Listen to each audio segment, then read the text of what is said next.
it's Drybear. And last week, Monster Hunter Wilds released finally a new Monster Hunter game. I'm absolutely a huge fan of the series, so I've been diving in and grinding super hard, just enjoying the game myself. But it's time to start working on some guides for the game to help people get into it. And today I want to talk about the heavy bowgun, which is the first weapon I've been working on. I rolled a random wheel of all the 14 weapons, which one that I should try first for Wilds, and it was heavy bowgun. So today we're going to talk about how to build the heavy bowgun, how to use it, what the benefits of it are, and all the tricks of the trade you can use in a fight. We'll go over builds, and at the end of the video, I'll put a full hunt on tempered arcval that you can watch just as reference for you getting into heavy bowgun. Now, every weapon in Monster Hunter Wilds is worthy of respect, has tons of nuance to it, and a lot to play around with. The bowguns are typically not the most popular weapons, though they are generally one of the more damaging options. And rather than going for positioning properly, getting the perfect timing window and managing your animations to punish the monster, it comes a lot more into the tactics or strategic element of the fight itself.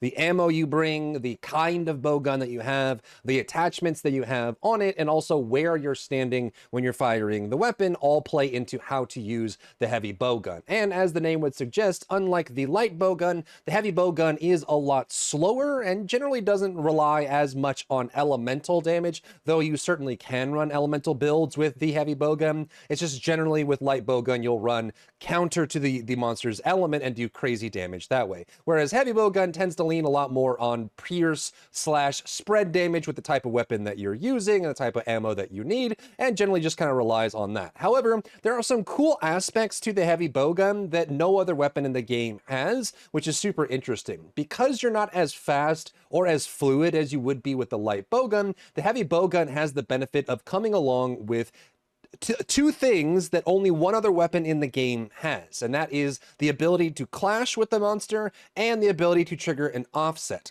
Only one other weapon in the entire game has both of these capabilities at once, and that's the greatsword. So if you don't know what that is, a clash is when you trigger a guard right as a monster is hitting you. You will trigger a special clash mechanic, which means you'll go into a clash with the monster and you'll spam attack, and as you build up attack, you'll deal more damage and knock the monster back. It is actually a super nice mechanic when you have it. Usually weapons that have shields have the ability to do this, and all of that kind of triggers together, which I think is really cool. Additionally, the heavy bowgun does have the ability to do an offset attack. If you don't know what an offset attack is, it is basically winding up a special attack and then hitting it right as a monster hits you with a heavy attack, and if you hit it at the right time, you'll actually do a bunch of damage and knock the monster back. So having both of those capabilities, just like the greatsword, I think is a really cool addition to the weapon and makes it pretty special. Now, there has been some changes from previous Monster Hunters when it comes to the heavy bowgun. The first one is that you can't remove the shield. There's no long barrels for heavy bowguns anymore. Every heavy bowgun has a shield on it. There will be different levels of defense and different levels of guard depending on the heavy bowgun itself, but you do have the ability to guard. And on top of that, they also changed how the ammo system works in Monster Hunter Wilds as well. Previously, you would be crafting higher levels of ammo and being able to, use those as you choose, like level 1, level 2, level 3, all of that. Now it's just based on the weapon itself. The weapon will come with the capability of having higher quality ammo, and when you choose that ammo, it will just be the level that the weapon itself determines. So let's dive into the moveset for the heavy bowgun and things you need to understand, and once we understand the functionality of it, we'll talk about the types of bowguns, the ammos, and how to read the different kinds that you'll get there. So it is a heavy weapon. It will take you a little bit longer to sheath and unsheath relative to others. You want to kind of pick it out, pull it up, that sort of thing. And you'll see your ammo type in the bottom right corner. So you'll be able to swap between these and select different types of ammo. Each bowgun comes with the ability to use different kinds of ammo, and they all have different purposes. There will be one for every status in the game, like sleep and poison. There will be one for every element of damage, like fire or water, and there will also be spread, pierce, normal, that sort of thing.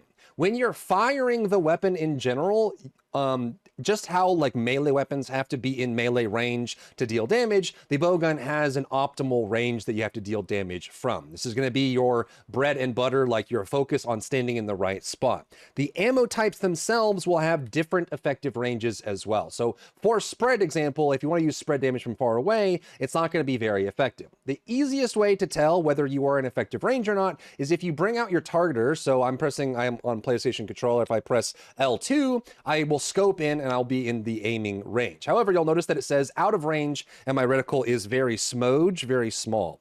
If I walk closer, I'll get into a range where this will at least hit, but it's not effective range. So if I shoot like that, it's going to do very little damage overall, just because we're not in effective range. So if I get closer with the spread mechanic, you'll notice that my reticle changes to this orange color and has this big orange dot in the middle. That means that you are in effective range. So if I shoot in effective range, you'll notice the damage is way, way higher. If I back up and I shoot, it's way lower, and that's just because it just isn't in the correct range. And then if I get even closer, there's even a dead zone for all ammo types if you get like right up on top of them. So if I like walk all the way up here and then I fire, again, it's going to do almost no damage for most of the pellets. So your main goal when using the bowgun is to always be standing at the effective range. This range will change based on the ammo type that you're using. So if I'm using pierce ammo, for example, on spread, you'll notice that I'm like, if I stand here, I'm not in effective range, but if I go to pierce, I am. It's because farther away, the pierced ammo works better. But if I move closer, you'll see that the dead zone for too close on pierce is way wider than before. And by the way, I'm using the ballistics skill, which makes that effective range area bigger. So normally without that, it'll be much smaller than this. But your goal is, while you're using this weapon, to always be firing when that reticle turns orange and not when it isn't. And this is basically when you fire the shot, that's when it registers, especially when you're using ammo types like pierce that will go through the enemy, through the whole length of it. You might find that it hits on the other side, but in general, you almost always want to have that orange reticle to be showing up while you're firing, because that's when you're going to get your optimal damage. Next, like I said, every heavy bowgun in Monster Hunter Wilds comes with its own built-in shield, which means that anytime you are aiming, which is how it works with shields in other games, anytime you are aiming, you'll actually get a block effect for this. You see a little minor block. This is a very weak block, but it will save you in some cases. So as long as you're aiming and you get hit in the front while you're aiming, you'll have a light block effect that's there. However, because every heavy bowgun has a shield on it, there's a new mechanic here where previously you used to be able to melee strike by doing circle and triangle on PlayStation. Now instead it turns into a guard. So it's actually like a much heavier block. So you actually stand, kneel down and stand behind it. And this is going to give you your opportunity to clash. If you are able to time this properly, so as this is coming down, you hit the guard. It's a much stronger guard, especially if you're running guard up or guard. It gives you the option to do way better options there. If you time it too late, you'll be hit. And you'll notice that like as I guard, it goes away.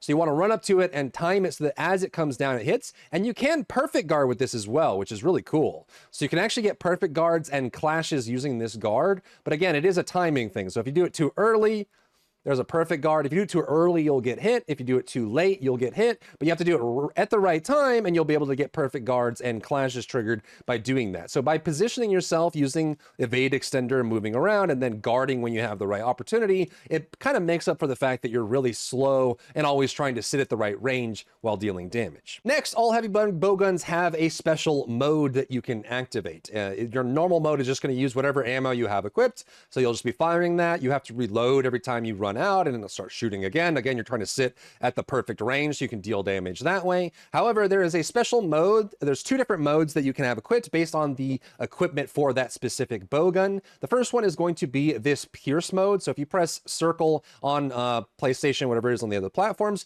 you'll enter into a different mode. And you'll notice that when I aim, I no longer have the ammo count listed below. I have my special meter for the bowgun. Now, I think this is the stronger version because if you plan it properly, even if you're not running pierce ammo, you can get some value out of this. This is just a slow firing Wyvern Piercer ignition, and it's a super powerful pierce shot. You shoot it, it'll do crazy damage and pierce through the target. And you'll notice every time I shoot, it'll take up that meter. When the meter is gone, the special mode will end and you'll go back to shooting normally, whatever it is that you're using. Like if you're using spread, it'll go back to that as your normal mode. And then you'll have to build that buck up. It'll naturally regenerate. There are ways to make it regenerate faster, but that is your special mode and you'll use it as like your special opportunity to deal damage there. When you're in the special mode, this is when you can use your special attack, which is where you get your offset as well. So we let the meter build up a little bit. We switch into the special mode here. So now I've got my special mode active. I've switched modes. If you were to aim down and use triangle, you'll use the special attack that you have equipped for the bowgun. And again, just like the special mode, there are two different variants. In this one, I have the damage option triggered, so I can actually do this. Well, actually, that's the offset I have on this gun. So when you're in the special mode and use it, that's the offset attack. So you actually will have to be in the special mode, trigger this special mode, activate it, and then go into the special attack. And as long as you hit, so if you like are in this mode and they're coming in for a big offset, you can then walk in and then aim and you hit the triangle to trigger it. And that's how you get the special offset attack if you time it right, which I didn't there. So that's your ignition. Your Wyvern counter is your special mode move that allows you to do an offset attack, which is pretty crazy and gives you the option, but you really have to be in the right spot. You can hold it for a while, and then if you hit that, I think I'm too far away here, but you'll be able to do that. It does a good amount of damage and allows you to offset, which is really cool. So if we switch to a different weapon, like if we look on these weapons here, you'll see the different attachments they have under their ammo type and the special ammo that they bring along with them. So Wyvern Piercer Ignition is that piercing shot that we just saw that goes through the target, and then Wyvern Counter is that ability to offset. But you have other ways to deal with that as well, which allows you to be able to change those up indefinitely. Which if you ever want to change it, you can go to either the blacksmith or you can go to your box. There will be an option here on the second tab to go to customize bowgun, and you'll be able to go to your bowgun and change up what works on it. So you can actually go here and you'll be able to change these equipped mods, but you'll also be able to choose between either the machine gun mode or the piercing option. So this is going to be the machine gun mode, and then you also have the counter option or the blast. So let's do the other ones that we didn't do before so we can actually just see what those are like. So when we go to our special mode and we activate this and we aim, you'll notice that if I hold down the fire, it turns into this machine gun. You can slightly move while doing this, and this can do a lot of really good damage. It doesn't have the same like ceiling as the Wyvern Piercer, just because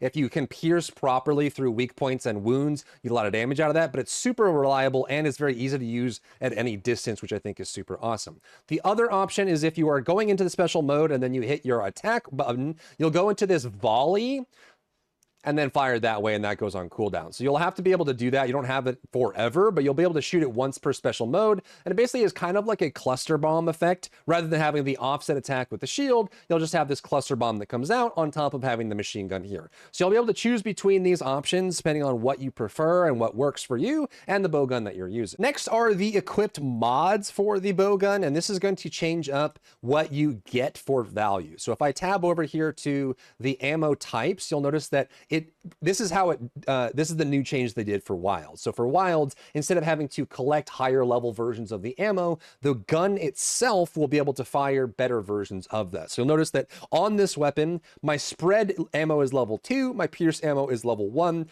normal is level 1, flaming is level 1, and the capacity is there as well. And so based on what you have, you will be able to change up which of the ammo types have a better effect, and you'll be able to affect them in different ways. So you'll notice like spread ammo magazine, I can make it go higher. So it goes from 4 ammo to 5 ammo. You'll be able to do that for elemental ammo like flaming or freeze, water, that sort of thing.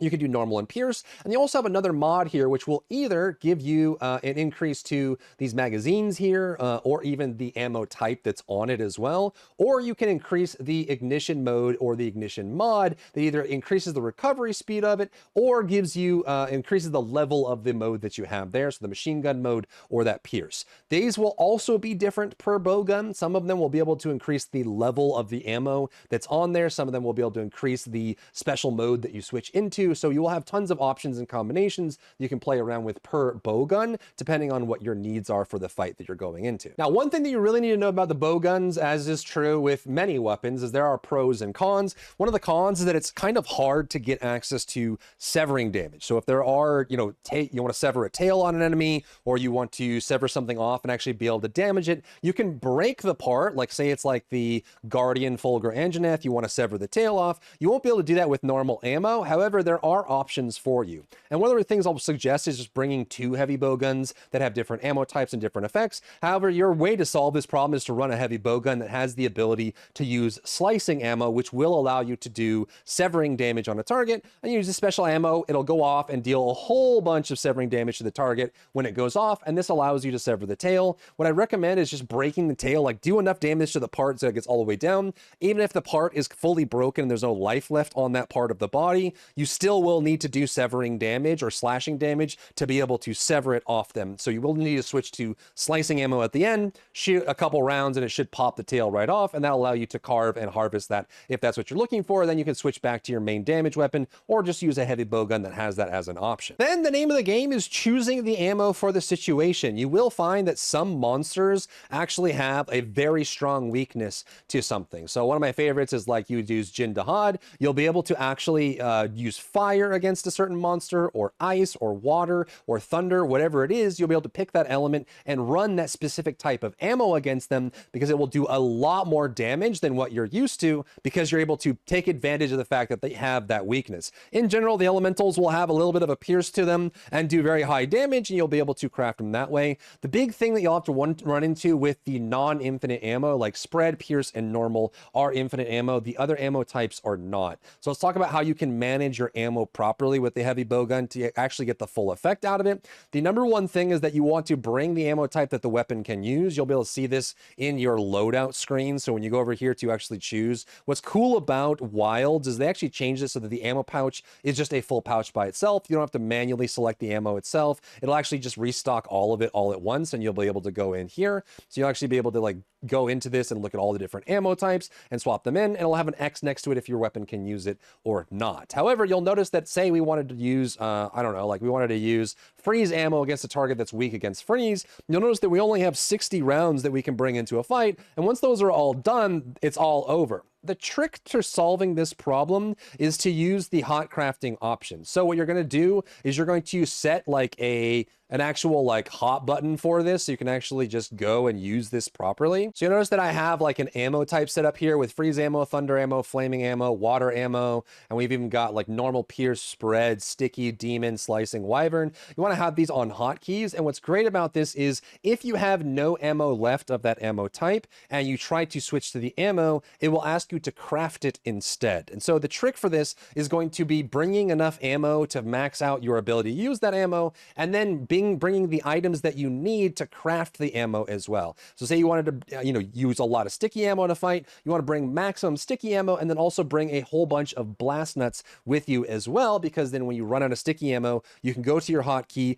craft more sticky ammo using the blast nuts, use those up, craft again, and that allows you to stay in the fight using that ammo type for a lot longer. Same thing goes, you bring fire herbs for flaming ammo, flow ferns for normal ammo, keep those in your inventory, and hot craft the ammo that you need when you run out of the maximum amount, or you can just go back to camp and refill your loadout by going over and selecting that when you go back into it. All of these are the tools of the trade for heavy bowgun users, being able to sit at the right range and deal damage that way, using the correct ammo at the right time for the right opportunity, and being able to punish targets that way as well. And you'll find tons of different options for combining these together. Now let's talk about builds. It wouldn't be a Drybear video without a Drybear one sheet. So I've gone through and made what I think to be the best builds for moving through the game with heavy bowgun, and we'll talk about the different gear options here and the skills that you're looking for. In general, I think that Wild is one of the easier campaign experiences that you can have, going through the low rank campaign and the high rank campaign, fighting monsters that way. So it's not like the hugest deal if you don't have the most optimal gear as you go along. I find that evade extender and evade window make a big difference while you're going through the story, but these would be my recommendations as you move through the story in general. For low rank, I would get this gear pierces above me as well. I think the Bone Shooter 2 is just the easiest weapon to pick up. It's so incredibly powerful. It's a spread weapon. Personally, for me, I like running spread if I'm going to be completely solo, just because of the dead zones we talked about. So one of the things that it's tough in solo is the dead zone. So like Pierce is also a very popular build, but you'll notice that if I get too close to the target, even at this distance, I'm not far enough away to get optimal damage out of Pierce. So if I shoot, it's going to be all white numbers, and it's going to be kind of weak, and that's because we're not at the optimal distance for Pierce, which is kind of annoying, right? So you'll actually want to be a little bit further away. However, when you're against a monster that's relatively fast and you have aggro, I find it kind of annoying to do Pierce solo just for that reason, because a lot of times they'll be in your face, and if you're playing long hours, it might be kind of irritating to do that. Whereas you'll notice that if the enemy is in your face, it's much simpler to use spread, because you can just like shoot them right here. There's a little bit of recoil here, and you're not gonna be able to get rid of that initially at all. So you kind of just play around it that way, but it's much easier because if the monster's like right up on the top of you trying to attack, you can actually just use spread ammo as much as you want, shoot their weak points. A lot of monsters will have weak points to the left or the right or up on their back as well. And I think spread is just very clean and easy for running in solo. However, when you get into groups, if you're doing multiplayer and there's multiple hunters in the fight, Pierce can give you a lot of really good damage. You can also sit at a safer distance and just shoot through the length of the monster or through their weak points, through their wing pieces, or just if any monster has a big body like Uthduna, you'll be able to just sit at a safe distance and use Pierce to deal damage that way. But again, it gets kind of irritating when you're in solo and you're always in melee range and you have aggro and they're trying to push you, trying to deal damage. Your damage is going to be greatly nerfed because you're not at the effective range for Pierce in general. Same thing goes for normal. It's a little bit easier to play around with. Smaller bursts and easier shots there, and you'll notice you can get a little bit closer with normal without losing that value, but even still, like right here, it can be kind of annoying where you're not getting the effective range and you have to back up a little bit just to get the bonus that you need from normal. And that's why I would recommend just running spread, because it just makes solo play so much simpler because you can just stay right on the target and you don't really have to worry about it as much if you always have aggro from the monster. So for that reason, I recommend picking up Evade Extender and Flinch Free just to level a little bit easier. I would also get Flayer while leveling. I like the Chain Blade charm for this while leveling as well. Flayer is a super underrated skill in the game right now. A lot of the end game high burst damage is going to come from the skill Burst, which is if you hit at least 4 times with a shot, you'll get a massive increase to your damage. You can make it even stronger with one of the set bonuses. However, Flayer allows you to add more wounds to the target, in some cases add tempered wounds as well, and it allows you to do some crazy self-sustain because you'll heal yourself when you clear wounds as well. Now, there's another thing that I need to mention about the heavy bowgun that goes along with the idea of wounds and Flayer, is you're actually able to stun lock monsters using the heavy bowgun in a lot of cases, and that is by using your special Wyvern Blast. You're able to use this if you bring up your weapon and you're aiming. You can actually use L1 or R1 to aim and use Focus Blast Wyvern Howl. This is a limited ammo type. You'll see it in the bottom right corner. I have 3 shots and they regenerate slowly. However, if you were to hit a target in the wound with that, and you get wound damage, you'll notice that it builds up and then it explodes. However, almost every monster in the game, if you hit them with the Wyvern Howl, the Focus Blast, it will stop them from moving initially, and then when it blows up, it will do a mini stagger as well, which is awesome. So as soon as you see a wound, you can get bonus damage on it, weaken the wound a little bit, but then when the wound starts, festering a little bit, you want to switch over to your special shot. If you can hit that wound directly with the Wyvern Howl, you'll be able to stun lock them. So what I usually do will build up a whole bunch of wounds. You'll see it hit, you'll see him stagger, and most enemies will just chill. Like they'll actually go down and wait until the explosion goes off, and then they'll stagger again. And you'll be able to hit those spots, those wounds over and over again. They'll stagger, it'll explode, they'll stagger again, and you'll get a lot of KO damage from this as well. So being able to use those wounds with extra wounds from Flayer make a really big difference for the heavy bowgun, and allows you to stun lock monsters if they have a lot of wounds on them as well. Next, if you're running spread, I would go straight into Gravios Howl 1 as you move into high rank, and from here I would just get the Guardian Ebony Braces. Butterfly and King Beetle are, I think, the most effective for you here. However, they take a little extra steps. Like, they're not hard, you just need to know what you're doing in order to unlock the King Beetle or the Butterfly Elytra. So let's talk about that really quick. I think it's going to be useful for anyone's account to craft the full King Beetle set and the full Butterfly set, but it's non-combat. You just have to know what you're doing. And especially if you're going to use a very stamina heavy weapon like dual blades, getting the Butterfly set is going to help you a lot. It's super strong for that. And the only way for you to craft the Butterfly or the King Beetle set is to get your hand on great Hornflies, and you do that by trading. So as you go through the story, you unlock more villagers that have this icon over them, and you'll be able to trade with them. When you get to endgame, you'll have one vendor that does all of the trading for you, but this is where you'll be able to trade to get great Hornflies. You can see that here's great Hornflies here. So what you'll want to do to get this set is to be able to get enough great Hornflies to craft the whole set. I think you need 5 per set, so 1 per piece. If you wanted to do the butterfly pieces, you only need 2 great hornflies. So all you have to do is go to the vendor. Usually the Scarlet Forest will have them. If they don't currently have any great hornflies in the list, all you have to do to refresh the sets of these to get more great hornflies, I'm actually going to buy these just in case I need them for something else. But the great hornflies, if they're not here, all you have to do is go into your camp and rest for a day. It will recycle the vendor items and you'll be able to check that again. So go over to your barbecue menu, go to rest. It will take some points to do it. You can choose the time of day or whatever.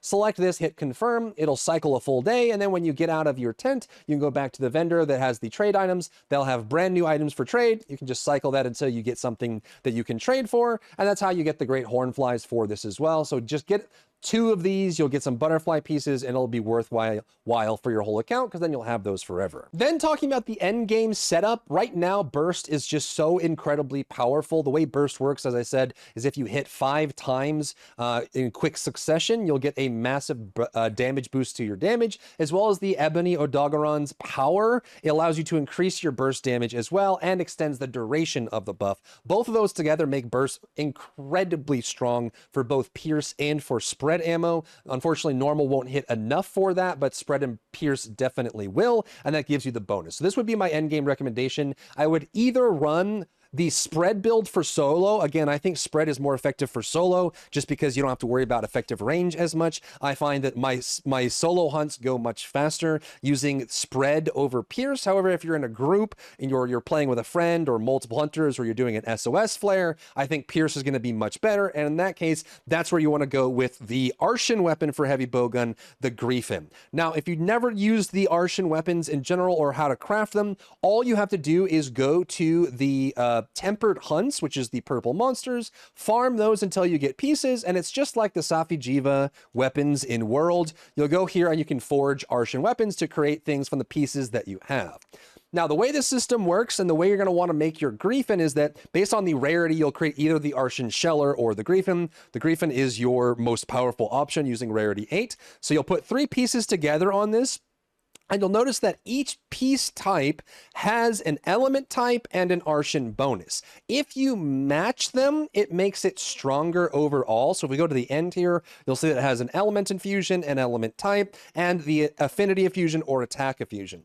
For the Pierce weapon you're going to make, you probably want 1 affinity and 2 attack, or just 3 attack. The affinity isn't as strong on the bowguns just because you're going to be using elemental ammo for those as well. And you'll notice that the Griffin itself, depending on what you choose, it will change the ammo type that you can pick up. So you'll actually get, like if we do fire affinity on all 3, which is a super banger, we get element fire, we get the affinity bonus, and then we actually get flaming ammo level 2 by default without the mods, and 6 ammo on that as well. So if you wanted to make a fire weapon, fire is excellent against Gore Magala if you want to use that. A couple of monsters are super weak to fire, including Jin Dahad as well if you want to do that. But this is how you would craft it. So if you don't have the option to stack these up, so we have fire affinity. If I did ice attack and then I did like thunder affinity, you'll notice that none of the elements match. They're not green, so we're not getting any bonus on the element there. You'll notice that the final version of this Griffin is going to have no elemental ammo options at all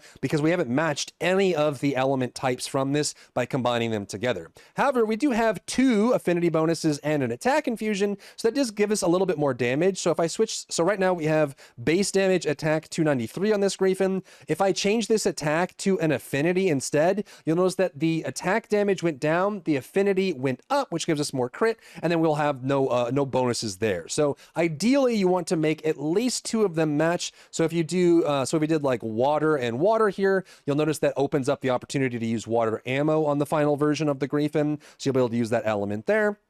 And of course, if you have affinity, all 3, you can either get more raw damage or more crit. Generally, for these, I would get 2 attack infusions for the base damage and 1 affinity, though you can also run critical element builds if you wanted to do triple affinity on an element there as well. And again, this will also just allow you to add in the special ammo type that you need.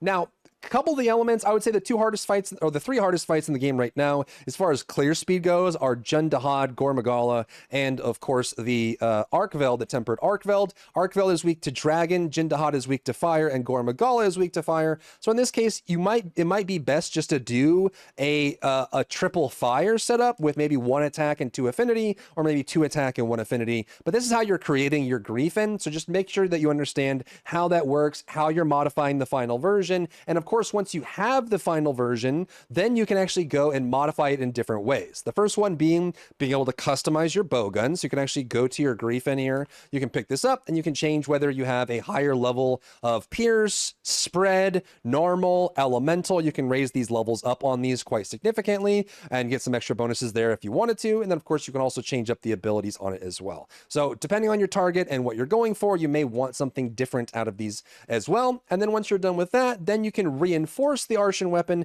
to make it even stronger as well. Grab these and you can grab all of these here, so you can actually just, do this, fill it up, and it'll add reinforcement bonuses to that weapon to give it more damage and more options as well. So that's going to be your final version of the weapon itself. However, when you first reach endgame, I would recommend just getting the Gravios Gigahel and running spread initially. I think with the 2-set bonus on Guardian Ebony, you can even run the 4-set bonus if you want, and then run burst on the Gravios Gigahel spread. You'll shred through anything. Your DPS is going to be absolutely ridiculous. It's very effective for solo. And then as you move towards more group play, if you wanted to do that and you wanted to move towards Pierce, try to craft a perfectly made Griefin with the right setup and then reinforce it. And then it's going to start outperforming the Gravios as well. But this would be my recommendation for your endgame Pierce or your endgame spread builds. But this video has gone on long enough. Hopefully this is enough to get you guys into it. The weapon itself, like bowguns themselves, are not functionally challenging as far as like being able to shoot them and walk around. It's more just about understanding the strategic element of it, bringing the right ammo against the right enemy with the right weapon, positioning yourself properly, and also just trying to maximize where your shots are hitting to get the most amount of damage possible. So let's end the explanation there. I'll play a Tempered Arkveld hunt, one I just did shortly, just a minute, an hour ago, and then we'll end out there, and hopefully that's enough for you. If you have recommendations on format for these, as far as that, we'll move on to the next weapon after this and talk about that next. But if there's anything you want to know about these weapons to make these guys better, let me know down below. Commencing quest by order of the guild. A supply shipment's come in. Hope you find something useful.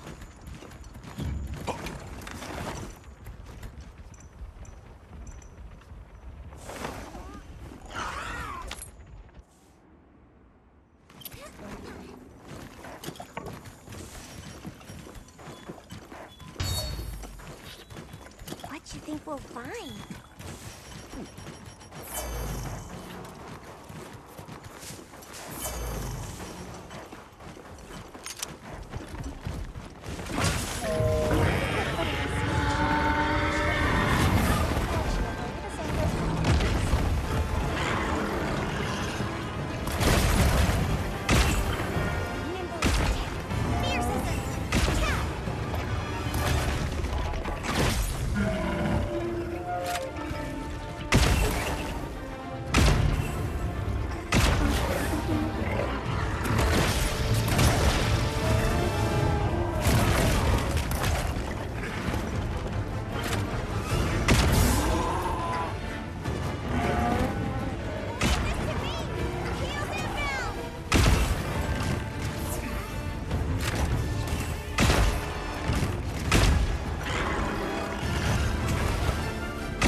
Moveset! Yeah, right on target.